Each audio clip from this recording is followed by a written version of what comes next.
আজি এইটো ভিডিঅ দেখুৱাম যে যিসকল ষ্টুডেণ্ট গ্ৰেজুৱেশ্যনৰ BA BSc BCom আৰু পোষ্ট গ্ৰেজুৱেশ্যনৰ MA MSc MCom 2026 বৰ্গ পঢ়ি আছে তেওঁলোকৰ যেটো নিযুত মইনা আৰু বাবু আঁচনিৰ অনলাইন যেটো ফৰ্ম আছিল সেই অনলাইন ফৰ্মটো কেনেদৰে তোমালোকে নিজৰ মোবাইলৰ যোগেদি স্টেপ বাই স্টেপ তোমালোকে অনলাইন ফৰ্ম ফিল আপ কৰিবা সম্পূৰ্ণখিনি প্ৰসেছ আজিৰ এই ভিডিঅৰ যোগেদি তোমালোকক দেখুৱাম তো তোমালোকে ভিডিঅটো স্কিপ নকৰি ভিডিঅটো একলৈ চাই থকা প্ৰথমত কি কৰিবা তোমালোকৰ নিজৰ মোবাইলৰ যিকোনো কোনো ব্ৰাউজাৰত যাবা গুগল ব্ৰাউজাৰত যাবা যাই আনা তোমালোকে লিখিবা যে assamshops.sama.edu.in এইটো আছিল তোমালোকৰ অফিচিয়েল ওয়েবসাইট নিযুত মইনা আৰু বাবু আঁচনিৰ যেটো অনলাইন ফৰ্ম ফিল আপৰ এইটো আছিল অনলাইনৰ পোৰ্টেল তো এইটো সাৰ্চ কৰাৰ পাছত যে তোমালোকৰ যদি ইতিমধ্যে ৰেজিষ্টাৰ কৰিছা তো তেনে তোমালোকে লগইন কৰিবা আৰু যদি কোনো ষ্টুডেণ্ট যদি ৰেজিষ্টাৰ কৰা নাই তেনে তোমালোকে নিউ ৰেজিষ্টাৰ অপচন দিয়া আছে তো ৰেজিষ্টাৰ অপচন দেখিবলৈ পাবা তো ৰেজিষ্টাৰ অপচনত ক্লিক কৰিবা যেতিয়া তোমালোকে ৰেজিষ্টাৰ অপচনত ক্লিক কৰিবা তোমালোকৰ আগত এনেদৰে ইন্টাৰফেস খুলিব যে Assam state higher education portal তো তোমালোকৰ ৰেজিষ্ট্ৰেচন কৰোতে এনৰোলমেন্ট নাম্বাৰ বা তোমালোকৰ ৰোল নাম্বাৰ তো ইতিমধ্যে যেহেতু তোমালোকৰ কলেজৰ পৰা এনৰোলমেন্ট নাম্বাৰ বা তোমাৰ ৰোল নাম্বাৰটো দি দিছে তো সেই ৰোল নাম্বাৰ বা এনৰোলমেন্ট নাম্বাৰটো ইয়াত দিবা দিয়াৰ পাছত তোমালোকে ক্যাপচা দিবলৈ কৈছে তো ক্যাপচাটো দি তোমালোকে ৰেজিষ্টাৰ অপচন বুলি দিয়া আছে ৰেজিষ্টাৰ অপচনত ক্লিক কৰিবা ৰেজিষ্টাৰ অপচনত ক্লিক কৰাৰ পাছত যে তোমাৰ ইমেইলত এখন OTP যাব সেই OTPটো তোমালোকৰ ইয়াত দিব লাগিব তো মই OTPটো দি আছো তো তোমাৰ ইমেইলত যেটো OTP কৈছে 6 ডিজিটৰ এখন OTP যাব সেই OTPটো তোমালোকে ইয়াত দিবা দিয়াৰ পাছত তোমালোকৰ সাবমিট অপচন দেখিবলৈ পাইছা সাবমিট অপচনত ক্লিক কৰিবা সাবমিট অপচন ক্লিক কৰাৰ পাছত তোমালোকৰ ইনফৰ এটা ক্ৰিয়েট ইউৰ পাছৱৰ্ড তো এতিয়া তোমালোকৰ পাছৱৰ্ড ক্ৰিয়েট কৰিব লাগিব যেটো তোমালোকৰ এই ইউটিউব পোৰ্টেলত সোমাওতে এখন তোমালোকৰ পাছৱৰ্ড বনাব লাগিব পাছৱৰ্ডটো দিবা আকৌ তোমালোক কনফাৰ্ম পাছৱৰ্ডটো কৰিবা তো কনফাৰ্ম পাছৱৰ্ডটো কৰাৰ পাছত যে তোমালোকৰ তলতে তোমালোক দেখিব পাবা ৰিসেন্ট পাছৱৰ্ড যেটো তোমালোকৰ ৰিসেন্ট পাছৱৰ্ড অপচন দিয়া আছে সেই ৰিসেন্ট পাছৱৰ্ডত তোমালোকে কি ক্লিক কৰিবা যেতিয়া তোমালোকে ৰিসেন্ট পাছৱৰ্ডত ক্লিক কৰিবা তোমালোকৰ সাকসেসফুল হৈ গল যে তোমালোকৰ যেটো ৰেজিষ্টাৰ আছিল ৰেজিষ্টাৰটো ইতিমধ্যে তোমালোকে কমপ্লিট কৰে এতিয়া তোমালোকে কেনেদৰে লগইন কৰিবা লগইনটো তোমালোকে চাই লোৱা নিউ ৰেজিষ্টাৰ কৰাৰ পাছত এতিয়া তোমালোকে লগইন কৰিবা কেনেদৰে তো লগইন অপচন দেখিবলৈ পাইছা লগইন অপচন ক্লিক কৰিলে তো তোমালোকে লগইন কৰোতে এনৰোলমেন্ট বা ৰোল নাম্বাৰ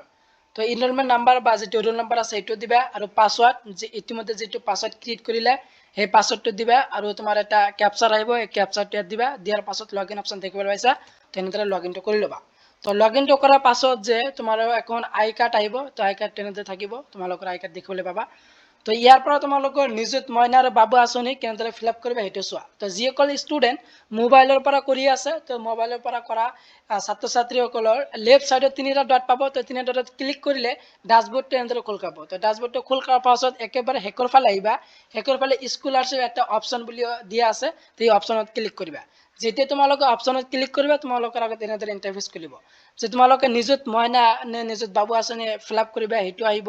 তাৰ পিছত আহিছে একাডেমিক ইয়াৰ সিজন তো তোমালোকৰ সিজনটো আহিব যদি তোমালোকৰ আগত নিযুত মইনা বা বাবু আঁচনি পাই আহিছে সেইটো থাকিব তোমালোকৰ তাৰ পিছত ষ্টেটাস তোমালোকৰ এপ্লিকেশন আইডি নাম্বাৰটো আহিছে তাৰ পিছত হেকৰ ফালে তোমালোকৰ এপ্লাই অপচন দিয়া আছে যেটো এপ্লাই অপচন বুলি দিয়া আছে সাৰ্কেল 2026 জুলাইৰ হেটো তোমালোকৰ এপ্লাই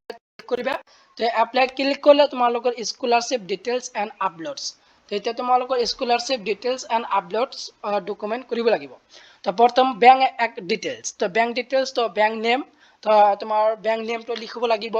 তাৰ পিছত বেংক ব্ৰাঞ্চ নেম তোমাৰ বেংকৰ যেটো ব্ৰাঞ্চ নেম আছে হেটো আহিব তাৰ পিছত IFC কোড তোমাৰ বেংকৰ যেটো IFC কোড আছে হেটো দিব লাগিব তাৰ পিছত account holder name as per Aadhaar তো একাউন্ট হোল্ডাৰ নেম যেটো একাউন্টত তোমাৰ নামটো আছে সেই নামটো যাতে আধাৰৰ হাতত মিল থাকে তো সেই নামটো তোমালোকৰ নিজৰ নামটো ইয়াত দিব লাগিব তাৰ পিছত কৈছে যে account number Aadhaar seeded link bank account number তো যেটো একাউন্ট নাম্বাৰ আছে সেই একাউন্ট নাম্বাৰটো যাতে আধাৰ সিটেড থাকে লিংক হৈ থকা একাউন্ট নাম্বাৰটো তো আধাৰ সিটেড যেটো তোমাৰ একাউন্ট নাম্বাৰ আছে সেইটো দিবা আৰু যদি তোমালোকে আধাৰ সিটেড কৰা নাই তো ইউটিউবত বহু ভিডিও দিয়া আছে তাৰ পৰা চাই তোমালোকে একাউন্ট নাম্বাৰটো আধাৰ সিটেড কৰি লবা তাৰ পিছত confirm account number Aadhaar seeded link bank account তো আকৌ এইটো যেটো একাউন্ট কনফাৰ্ম নাম্বাৰ আছে সেই কনফাৰ্ম কৰিবলৈ কৈছে আধাৰ সিটেড যেটো একাউন্ট নাম্বাৰ আছিল হেটো কনফাৰ্ম কৰিবা কনফাৰ্ম কৰিবলৈ কৈছে তাৰ পিছত কৈছে তোমালোকৰ পান ডিটেইলছ তো যদি তোমাৰ পান কাৰ্ড থাকে সেই পান নাম্বাৰটো ইয়াত দিবলৈ কৈছে আৰু যদি তোমালোকৰ পান কাৰ্ড নাই ইতিমধ্যে তেনেহলে তোমালোকে click on the check book of your don't have the PAN তো তো ইয়াত ক্লিক কৰিবা তো ইয়াত ক্লিক কৰিলে তোমালোকৰ পান কাৰ্ডটো নালাগে আৰু যোনসকল ষ্টুডেণ্টে পান কাৰ্ড আছে তেনেহ'লে পান কাৰ্ডৰ নাম্বাৰটো ইয়াত টাইপ কৰি দিবা তাৰপিছত আহা যে স্কলাৰশ্বিপ এপ্লিকেশ্যন ডিটেইলছ তো এতিয়া এপ্লিকেশ্যন ডিটেইলছ কৰিব লাগিব স্কলাৰশ্বিপ তো প্ৰথমত আহিছে ডিগ্ৰী তো ডিগ্ৰীত তোমালোকৰ কি কি অপশ্যন আহিছে আণ্ডাৰ গ্ৰেজুৱেট পোষ্ট গ্ৰেজুৱেট আৰু ITP তো আণ্ডাৰ গ্ৰেজুৱেট ইউজি যিসকল student BA BSc BCom first third fifth and seventh semester পঢ়ি আছে তেওঁলোকে কিন্তু আণ্ডাৰ গ্ৰেজুৱেট তো তেওঁলোকে কিন্তু আণ্ডাৰ গ্ৰেড চিলেক্ট কৰিব আৰু যিসকলে MA MSc MCom পঢ়ি আছে মাষ্টাৰ ডিগ্ৰী তেওঁলোকে কিন্তু পোষ্ট গ্ৰেজুৱেট তো পোষ্ট গ্ৰেজুৱেট চিলেক্ট কৰিব লাগিব আৰু যোনসকল ষ্টুডেণ্ট ITEP পঢ়ি আছে তেওঁলোকে ITP চিলেক্ট কৰিব তো আণ্ডাৰ গ্ৰেজুৱেট চিলেক্ট কৰিবা যিসকল ছাত্ৰ ছাত্ৰী গ্ৰেজুৱেশ্যন BA BSc BCom পঢ়ি আছা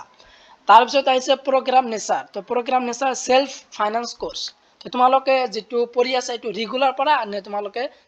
সেল্ফ ফাইনান্স কোৰ্স পঢ়া যদি তোমালোকে সেল্ফ ফাইনান্স কোৰ্স কৰি আছা তেনেহলে সেল্ফ ফাইনান্স কোৰ্সটো সিলেক্ট কৰিবা আৰু যদি তোমালোকে ৰেগুলাৰ তো তোমালোকে ৰেগুলাৰ কোৰ্সটো সিলেক্ট কৰিবা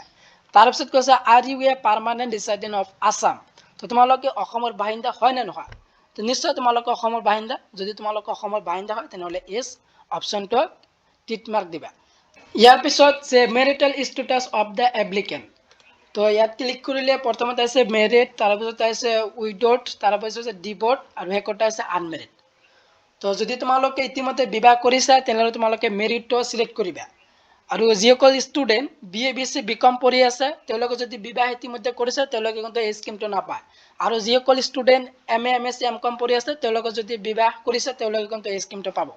দুই নম্বৰটো কৈছে উইডোড তো যদি কোনো ছাত্ৰ ছাত্ৰী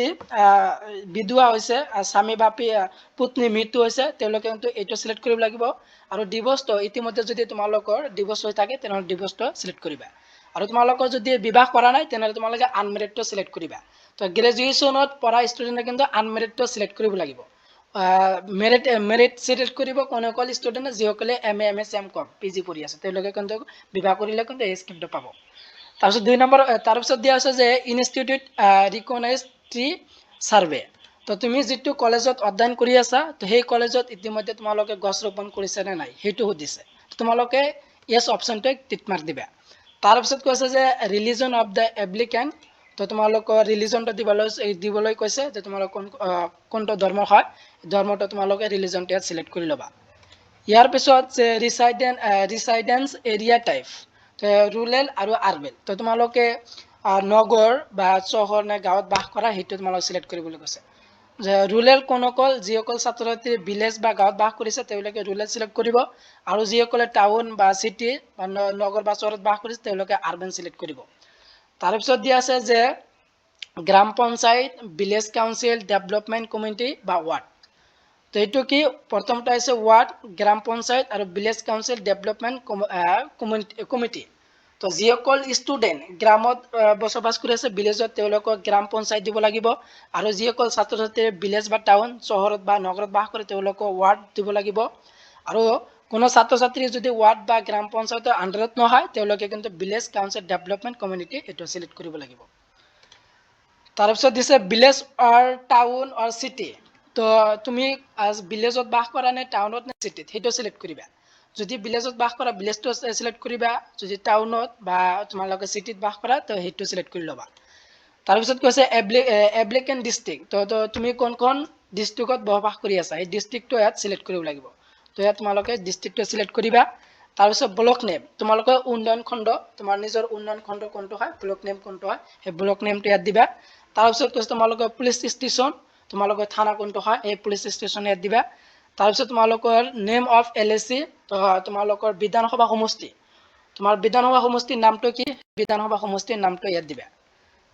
তাৰপিছত কৈছে যে এইটো মোস্ট ইম্পৰ্টেন্ট হয় তোমালোকে এইটো গুৰুত্বপূৰ্ণ সহকাৰে তোমালোকে চোৱা সকলো ষ্টুডেণ্ট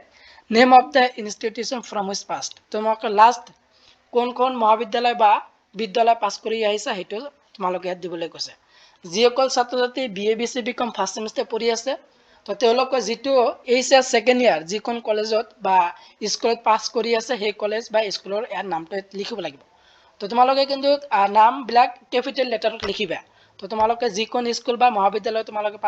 পাছ কৰি আহিছা সেকেন্ড ইয়াৰ সেই নামটো ইয়াত লিখিবা তাৰপিছত যিসকল ছাত্ৰ ছাত্ৰী থাৰ্ড সেমিষ্টাৰ, ফিফথ সেমিষ্টাৰ বা ছেভেন্থ সেমিষ্টাৰ পঢ়ি আছে, তো যিসকল ছাত্ৰ ছাত্ৰী থাৰ্ড সেমিষ্টাৰ তেওঁলোকে ছেকেণ্ড সেমিষ্টাৰ যিটো কলেজত এক্সাম দি পাছ কৰি আহিছে ছেকেণ্ড সেমিষ্টাৰৰ কলেজৰ নামটো ইয়াত লিখিব লাগিব। আৰু যিসকল ছাত্ৰ ছাত্ৰী ফিফথ সেমিষ্টাৰ তো তেওঁলোকৰ যিটো ফ'ৰ্থ সেমিষ্টাৰ কমপ্লিট কৰিছে যিখন কলেজ সেই কলেজৰ নামটো লিখিব লাগিব। আৰু যিসকল ছাত্ৰ ছাত্ৰী ছিক্স সেমিষ্টাৰ কমপ্লিট কৰিছে গ্ৰেজুৱেশ্যন, তো সেই ছিক্স সেমিষ্টাৰ যিটো কলেজত কমপ্লিট কৰিছে সেই কলেজৰ নামটো ইয়াত লিখিব লাগিব। তাৰপিছত কৈছে লাষ্ট এক্সামিনেশ্যন পাছ, তো তোমালোকে লাষ্ট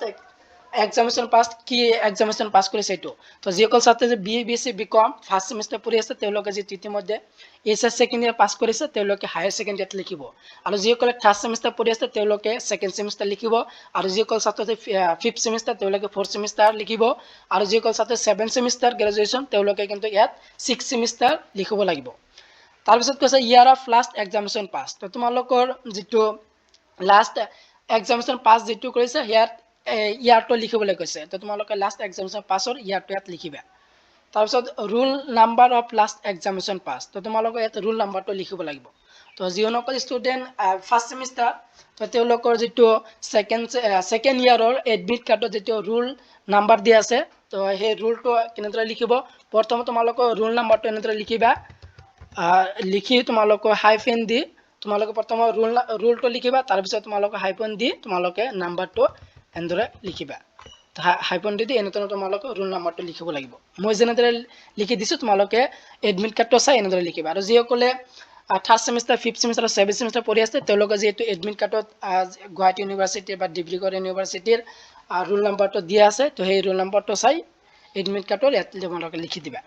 তাৰপিছত কৈছে voter ID of the applicant, তো তোমালোকৰ যদি ভোটাৰ ID কাৰ্ড আছে তোমালোকৰ সেই ভোটাৰ ID কাৰ্ড নাম্বাৰটো ইয়াত দিবলৈ কৈছে। আৰু যদি তোমালোকৰ নাই তেনেহ'লে তোমালোকে ইয়াত একো লিখিব নালাগে।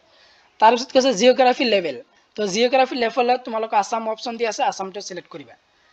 তাৰপিছত দিয়া আছে যে are you a recipient of doctor Banikanta Kakati merit award scooter,